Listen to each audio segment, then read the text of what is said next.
మీ business ఏదైనా మీ ఊర్లో promotion చేయాలంటే అది సుమన్ టీవీతోనే సాధ్యం. ఇప్పుడే సంప్రదించండి. రాచకొండ కమిషనరేట్ పరిధిలో భువనగిరి టౌన్ పోలీస్ స్టేషన్ పరిధిలో జరిగినటువంటి నిత్య పెళ్లి కొడుకు సురేంద్రను అరెస్టు చేశారు. నిజంగా సురేంద్ర మాయ మాటలు చెప్పి అమాయక మహిళలను మోసం చేసేవాడు. ఇప్పటికీ ఎంతో మందిని మోసం చేసినటువంటి వ్యక్తి సురేంద్ర అని చెప్పవచ్చు. ఎందుకంటే కడప జిల్లాలో పుట్టినటువంటి సురేంద్ర క్రిస్టియన్ మ్యాట్రిమోని అని పేరు పెట్టుకొని ఎంతో మంది మహిళలను ఎరవేసి వారి దగ్గర డబ్బులు కాజేసి ఎంజాయ్ చేసేవాడు, జులాయిగా తిరిగేవాడు. ఇట్లా నిత్య పెళ్లి కొడుకును భువనగిరి పోలీసులు టౌన్ సిఐ రమేష్ గారు ఆధ్వర్యంలో పట్టుకోవడం జరిగింది. నిజంగా ఈ యొక్క అతన్ని పట్టుకోవడం అయితే గొప్ప అని చెప్పొచ్చు. ఎందుకంటే ఆ నిత్య పెళ్లి కొడుకు కడపలో పుట్టి అటు కర్నూలు, విజయవాడ, కరీంనగర్ ఇట్లా అందరినీ మహిళలను మోసం చేసినటువంటి వ్యక్తి అని చెప్పుకోవచ్చు. ఒకసారి నిజంగా మరి ఈ యొక్క చేజింగ్ అనేది చాలా అద్భుతంగా చేశారని చెప్పవచ్చు టౌన్ సిఐ రమేష్ గారు. అసలు ఎలా పట్టుకున్నారు, ఆ నిత్య పెళ్లి కొడుకు తను ఏ విధంగా పట్టుకున్నారని ఒకసారి రమేష్ గారితో మాట్లాడదాం. సిఐ గారితో సార్ చెప్పండి, నిజంగా నిత్య పెళ్లి కొడుకు సురేంద్ర మీరు పట్టుకోవడం నిజంగా చాలా మంది మెచ్చుకుంటున్నారు. ఎందుకంటే సురేంద్ర క్రిస్టియన్ మ్యాట్రిమోనీలో మోసం చేసినటువంటి వ్యక్తి అని చెప్పవచ్చు. ఈ భువనగిరి ప్రాంతం చెందిన కూడా ఒక అమ్మాయి కూడా మోసపోయిందని చెప్తున్నారు. నిజంగా ఎట్లా ఛేదించారు ఈ కేసుని? మేము ఇతని పేరు Somavarapu Surendra, son of Penchalaiah, Kadapa town సంబంధించిన వ్యక్తి. ఇతను 2021లో భువనగిరి టౌన్ కి సంబంధించిన ఒక అమ్మాయిని క్రిస్టియన్ మ్యాట్రిమోనీ ఒక దాంట్లో నుంచి, అంటే తనకు మ్యారేజ్ వధువు కావాలన్న ఒక దాంతో వాళ్ళు వరుడు కావాలని పెట్టుకుంటే దాంతో ఇతను వీళ్ళని అప్రోచ్ కావడం జరిగింది.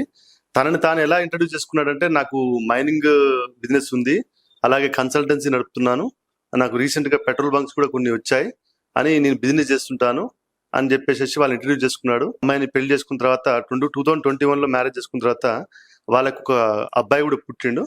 అయితే తర్వాత 2023లో ఒక ఖమ్మం నుంచి ఒక అమ్మాయి వచ్చి తనకి ఇతను అన్యాయం చేసిందని చెప్పేసి, నేను ఇంటి ముందు కూర్చొని మీరు ధర్నా చేస్తా అని చెప్పేసి, నాకు అన్యాయం జరిగిందని చెప్పేసి ఆమె వచ్చి వీళ్ళని నిలదేగా వీళ్ళతోటి ఎవరైతే మన భువనగిరి టౌన్ లో ఉన్నటువంటి ఆ వధువు అంటే ఆ లేడీ తోటి 6 లక్షల రూపాయల క్యాష్ ఇప్పించిన వాళ్ళకి ఇప్పించేసేసి నష్టపరిహారం కింద ఇప్పించేసేసి ఆమెతోటి క్రిమినల్ కేసు రిజిస్టర్ కాకుండా చూసుకొని జాగ్రత్త పడ్డాడు.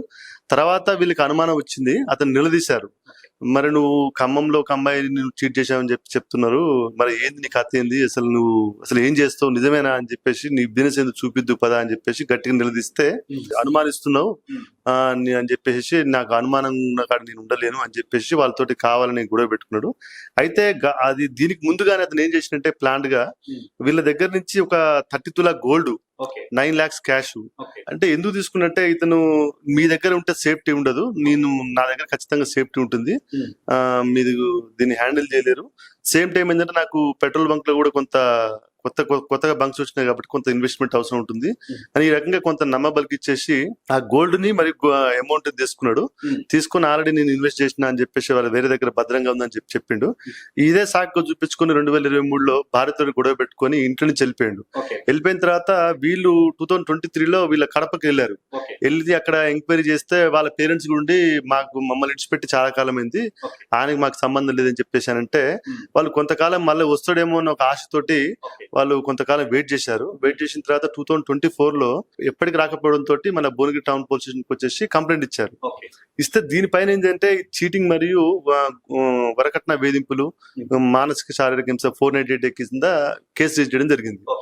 అయితే ఇతను తెలివిగా ఏం చేసినట్టే, ఇతని యొక్క ఏ డీటెయిల్స్ కూడా వీళ్ళ కాడ లేకుండా, అందుబాటులో లేకుండా చాలా జాగ్రత్తలు తీసుకున్నాడు. సో దాంతో మా వాళ్ళు ఇనిషియల్ గా కొంత వర్కౌట్ చేసినప్పుడు కూడా పట్టుకోవడం చాలా కష్టమైంది. అయితే తర్వాత మేము కూడా మళ్ళీ అగైన్ కడపకి టీం పంపించాము. అక్కడ కూడా చుట్టుపక్కల ఎంక్వైరీ ఎవరు చేసినా కూడా ఇతను రావట్లేదని చెప్పారు. సో తర్వాత మేము మా కొంత టెక్నికల్ ఎనాలిసిస్ చూపించుకొని, అంటే ఎలా అంటే, ఇప్పుడు ఇతనికి ఒక బ్యాంక్ అకౌంట్ ఉంటుంది, ఆ బ్యాంక్ అకౌంట్ వీళ్ళ ద్వారా తెలిసింది ఐడిఎఫ్సిలో అకౌంట్ ఉందని చెప్పేసి, దానితోటి మనం ఒక పాన్ కార్డు నేను తీసుకోవడం జరిగింది. ఆ పాన్ కార్డు తోటి ఇతను మిగతా ఎక్కడన్నా, ఎందుకంటే ప్రతి ఒక్కరికి either mobile or bank account necessary ఈ రోజుల్లో. సో అతను ఏంటంటే ఫస్ట్ ఇనిషియల్ గా మేము ఆధార్ కార్డు తోటి, ఇతని ఆధార్ కార్డు తోటి ఏమన్నా మొబైల్ నెంబర్స్ లింక్ అయి ఉన్నాయని చూసాము. సో మాకు అక్కడ దొరకలేదు. సో తర్వాత ఏంటంటే పాన్ కార్డ్ తోటి ఇతనికి ఏమైనా అకౌంట్ ఉన్నాయని చెప్పేసి అన్ని బ్యాంకులకు మేము లెటర్లు పెట్టి వెరిఫై చేయక లాస్ట్ కి మనకి ఒక బ్యాంక్ లో, సౌత్ ఇండియన్ బ్యాంక్ లో ఇతనికి అకౌంట్ ఉందని తెలిసింది. సో ఆ అకౌంట్ కి లింక్ అయిన నెంబర్ ని మేము ఫైండ్ అవుట్ చేసినాము. ఆ మొబైల్ నెంబర్ మేము ట్రేస్ చేస్తూ ఉండగా నిన్న మాకు భువనగిరికి అగైన్ వచ్చిండు. సో అప్పుడు వచ్చినప్పుడు మేము అతన్ని కస్టడీలో తీసుకొని విచారించడం జరిగింది. సార్ ఒక విషయం ఏంటంటే, నిజంగా అంటే ఈ కేటుగాడు ఈ మ్యాట్రిమోనీలో ఏ విధంగా అంటే ఈ డీటెయిల్స్ అన్ని రాంగ్ గా పెడతారా, లేదంటే అందులో మొత్తం ఏమని మెన్షన్ చేస్తుంటారు వీళ్ళంతా? ఇప్పటికే ముగ్గురు ట్రాప్ చేశారు, మరి ఈ అమ్మాయి 4వ అమ్మాయి, ఈమెకు మరి డౌట్ రాలేదా? ఎందుకంటే ఖమ్మం నుంచి ఒక అమ్మాయి వచ్చి ధర్నా చేస్తుంది, అదే విధంగా గొడవ జరిగిందని చెప్పారు కదా. అప్పుడు మరి ఈ మ్యాట్రిమోనీలో పెట్టినటువంటి వ్యక్తి ఏమని పెట్టి వీళ్ళని మోసం చేస్తుంటాడు? దీనికి ఏంటంటే ఫస్ట్ డౌట్ రాలేదు. మ్యారేజ్ అయిన తర్వాత కొన్ని రోజులు మంచిగా ఉన్నాడు, కొన్ని రోజులు 1 వీక్ 10 days బయటకు వెళ్ళడం, బిజినెస్ పని మీద పోవడము, అక్కడ కొన్ని ఫొటోస్ పెట్టడము వీళ్ళకి. సో వాళ్ళు ఏంటంటే మీ బిజినెస్ లో వేరే లేడీస్ దగ్గర చీట్ చేసిన డబ్బులతోటి కొంచెం బాగా లావిష్ గా తిరగడము, మంచి మెయింటైన్ చేయడం తోటి వీళ్ళకి కూడా అనుమానం రాలేదు అనమాట. లగ్జరీగా బతుకుతారు, వీళ్ళకి కూడా అనుమానం రాలేదు. వీళ్ళ దగ్గర నుంచి ఎక్కువ ఫ్రీక్వెంట్ డబ్బులు తీసుకుంటున్నా వీళ్ళకి అనుమానం వచ్చేది.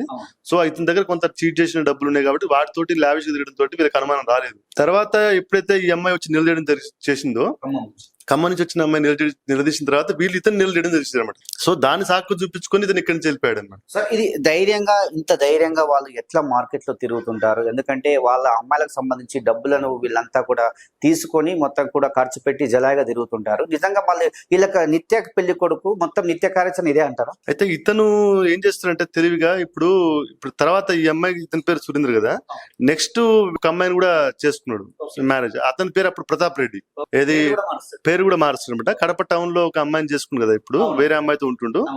అతని పేరు ఏమైనా అడిగితే ఆమె విచారిస్తే ఇతని పేరు ప్రతాప్ రెడ్డి అని చెప్తాం. సో ఈయన మొబైల్ లో కూడా చూసుకుంటూ కూడా ప్రతాప్ రెడ్డి అని చెప్పి అందరికి ఇంట్రడ్యూస్ చేసుకుంటాం. మొబైల్ కూడా చెక్ చేసినాము, పేరు కూడా మార్చుకుంటుండు.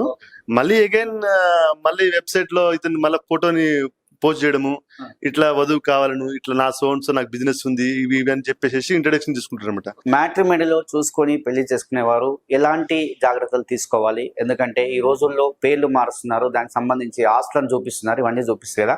నిజంగా మరి మ్యాట్రిమోనీలో చూసి చేసుకునేవారు ఎలాంటి జాగ్రత్త వహించాలి? మ్యాట్రిమోనీలో కానీ సోషల్ మీడియాలో కానీ ఎక్కడ పెట్టిన డీటెయిల్స్ కూడా ఈ రోజు ఎవరిని నమ్మేటట్టు లేదు. సో మ్యాట్రిమోనీ వెబ్సైట్లలో వాళ్ళు ఇంట్రడ్యూస్ చేసుకొని పెట్టుకున్నప్పుడు మనం ఏం చేసుకోవాలంటే, ఫస్ట్ ఆఫ్ ఆల్ వాళ్ళ పేరెంట్స్ ఎక్కడ ఉన్నారు, వాళ్ళు ఎక్కడ అసలు వాళ్ళ బ్యాక్గ్రౌండ్ ఏంటిది, వాళ్ళ నేపథ్యం ఏంటి, గతంలో ఏమైనా క్రిమినల్ చరిత్రలు ఉన్నాయా లేదా, పుట్టు పూర్వోత్తరాలు అన్ని కూడా తెలుసుకొని 1-10 సార్లు చెక్ చేసుకొని వాళ్ళు ఎక్కడ జాబ్ చేస్తున్నట్టున్నారు, వాళ్ళు ఏ బిజినెస్ చేస్తా అంటున్నారు, వాళ్ళ యొక్క ప్రొఫెషనల్ బ్యాక్గ్రౌండ్ ఏంది, అది కూడా నిజమా కాదా అని చెప్పేసి మినిమం ఎంక్వైరీ చేసుకోవాలి. కేసులో జరిగింది అదేనా సార్? ఎవరు ఎంక్వైరీ చేయకుండానే అతను నమ్మి వీళ్ళంతా మోసపోయారంటారా? అవునండి. దీంట్లో వీళ్ళు తర్వాత మేము ఈ అమ్మాయిని కూడా కంప్లైంట్ కూడా విచారిస్తే వాళ్ళు బేసిక్ ఎంక్వైరీ కూడా చేసుకోలేదు. వాస్తవానికి నార్మల్ జస్ట్ వెబ్సైట్ లో చూసుకున్నారు, పర్సన్ ఉన్నాడు, బిజినెస్ ఉంది అంటున్నారు, మంచి మెయింటెనెన్స్ ఉంది, అంత బానే ఉంది కదా, మనకు కూడా ఒకటి కూతురు ఉంది సార్, అల్లుడు కూడా ఏంటంటే ఇంటి దగ్గరనే ఉంటాడు, మనకు కూడా ఇబ్బంది ఉండదులే అని చెప్పేసి ఒక చిన్న దాంతో వీళ్ళు కూడా ఇదైపోయారు. మొత్తం 4 దగ్గర ఇంతవరకు ఎంత అమౌంట్ తీసుకున్నారు? బంగారం కూడా తీసుకున్నట్టు తెలిసింది సార్. మొత్తం డబ్బులు ఎంత తీసుకున్నాడు, అదేవిధంగా బంగారం ఎంత తీసుకున్నారు? ఇప్పటి వరకు ఆ 4 దగ్గర మీరు మీ యొక్క విచారణలో ఎంతవరకు అతను ఈ విధంగా తీసుకున్నటువంటి విషయం? ఇది మనకి ఖమ్మంలో చేసుకున్న అమ్మాయి దగ్గర నుంచి అయితే 10 lakhs వరకు తీసుకున్నది చెప్తుంది ఖమ్మంలో. అంతకుముందు విజయవాడ అమ్మాయి కానీ, కరీంనగర్, అందరి దగ్గర కూడా ఇంచుమించుకు 5 to 10 lakhs అమౌంట్, కొంత గోల్డ్ అవి తీసుకొని అతను చీట్ చేస్తుంటాడు అనమాట. అయితే ఏంటంటే ఈసారి ఫస్ట్ టైం ఈ అమ్మాయి ధైర్యంగా వచ్చి తను కంప్లైంట్ ఇచ్చింది మనకి. సో వాళ్ళు మన కంప్లైంట్ ఇచ్చేస్తున్న క్రిమినల్ కేసు రిజిస్టర్ చేయడం. బిఫోర్ దిస్ ఏంటంటే వాళ్ళ అవకాశం కూడా ఇవ్వకుండా వాడు బయటకు వెళ్ళిపోవడం, డైరెక్ట్ సెటిల్మెంట్ చేసుకోవడం, ఎంతో కొంత అమౌంట్ ఇచ్చి సెటిల్ చేసుకోవడం. దాంతో ఏంటంటే ఇది కొంత లవ్, కొంత ఇది ఉండడం తోటి కూడా వాళ్ళు కూడా బయట చెప్పుకోలేని పరిస్థితి అనమాట. రాష్ట్ర వ్యాప్తంగా సంచలనంగా మారింది. ఈ కేసును చాలా చాకచక్యంగా ఛేదించారు మీరు. ఎందుకంటే రాచకొండపల్లిలో భువనగిరి టౌన్ లోనే మీరు అతన్ని పట్టుకున్నారు. కడప చెందినటువంటి సురేంద్రను పట్టుకోవడం అయితే నిజంగా చాలా మంది గర్వించదగ్గ విషయం చెప్తున్నారు. మరి ఇప్పటి నుంచి అంటే ఈ మ్యాట్రిమోనీని ఇప్పటి నుంచి ఎలాంటి జాగ్రత్తలతో ఉండాలి, మ్యాట్రిమోనీకి సంబంధించి ఎలాంటి చెక్ చేసుకోవాలనేది ఒకసారి మీరు అవగాహన కార్యక్రమాలు ఏమైనా నిర్వర్తించారు సార్? ఇప్పుడు మ్యాట్రిమోనీ వెబ్సైట్ సంబంధించి కూడా మేము మా విజిబుల్ పోలీసింగ్ లో భాగంగా మా రాచకొండ సిపి శ్రీ సురేంద్రబాబు సార్ యొక్క ఆదేశాల మేరకు ఆ విజిబుల్ పోలీసింగ్ రెగ్యులర్ గా చేస్తున్నాము. దాంట్లో భాగంగా కూడా మేము పబ్లిక్ లో అవేర్నెస్ కల్పిస్తున్నాము. మ్యాట్రిమోనీ వెబ్సైట్ నమ్మకండి, గుడ్డిగా నమ్మకండి. కొంతమంది ఏంటంటే మ్యాట్రిమోనీ వెబ్సైట్ లో కూడా కొంత మోసాలకు గురవుతున్నారు. ఆ సైబర్ క్రైమ్స్ పట్ల కానీ అన్నిటి కూడా మేము అందరికీ అవగాహన కల్పిస్తున్నాం. ఇది టౌన్ సిఐ రమేష్ గారు. ఎందుకంటే వాస్తవానికి మ్యాట్రిమోనీ సంబంధించి నమ్మకూడదు, ఎందుకంటే మొత్తం పుట్టు పూర్వత్రాలు తెలిసినాకనే చేసుకోవాలని చెప్తున్నారు. కానీ ఈ కేటుగాడు మాత్రం అందరిని మోసం చేసి 4 మోసం చేశారు. దాదాపు డబ్బులు కాజేశాడు, అదేవిధంగా బంగారం కాజేశాడు. మొత్తానికైతే ఒక ట్రెస్ అవుట్ చేసి అతనైతే పట్టుకోవడం జరిగింది. ఎందుకంటే దానికి కొంచెం 2024లో వారి యొక్క పేరెంట్స్, ఎవరైతే అమ్మాయి పేరెంట్స్ వచ్చి ఇక్కడ కంప్లైంట్ చేశారో తదనంతరము నేను ఇక్కడికి వచ్చాక చూసినటువంటి కేసులో అది కొంచెం బాధ అనిపించి మేమంతా కూడా బాగా వెళ్ళినటువంటి పరిస్థితి. మొత్తానికి అయితే బ్యాంకు డీటెయిల్స్ కావచ్చు, మిగతా ఏదో విధంగా మొత్తం రెస్పాండ్ చేశామని చెప్తున్నారు. మొత్తానికి మ్యాట్రిమోనీని నమ్మి మాత్రము ఎవరు కూడా మోసపోద్దని చెప్పి టౌన్ సిఐ రమేష్ గారు అంటున్నారు. ఇది ఇక్కడ కెమెరామెన్ అరుణ్తో శరత్, యాదాద్రి భువనగిరి జిల్లా భువనగిరి టౌన్ పోలీస్ స్టేషన్.